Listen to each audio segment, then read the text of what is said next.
আজকের ভিডিও মিনা নামক এই জায়গাটি নিয়ে, দেখতে থাকুন।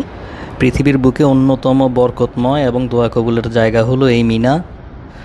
ভিডিওর শুরুতে আমি বলেছি এখানে 1 লক্ষ তাঁবু রয়েছে, যেখানের মোট ধারণ ক্ষমতা হচ্ছে 30 লক্ষ মানুষ। হজের মৌসুমেই হাজিরা এই তাঁবুগুলোতে অবস্থান করেন, আর সারা বছর এই জায়গাটা জনশূন্যই থাকে।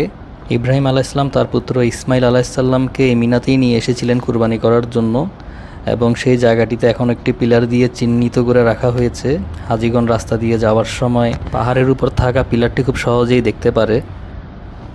জাস্ট ভোর হচ্ছে, সূর্য আমার পেছনে থাকা ওয়াদি মুহাসসের পর্বতের উপর দিয়ে উঠে আলোকিত করছে পুরা মিনা শহরকে। বহু ঐতিহাসিক ঘটনার সাক্ষী এই মিনা। এই যে দেখুন, একজন হাজি দোয়া করছেন কিবলার দিকে দাঁড়িয়ে, আরও অনেকে উঠছেন। সূরা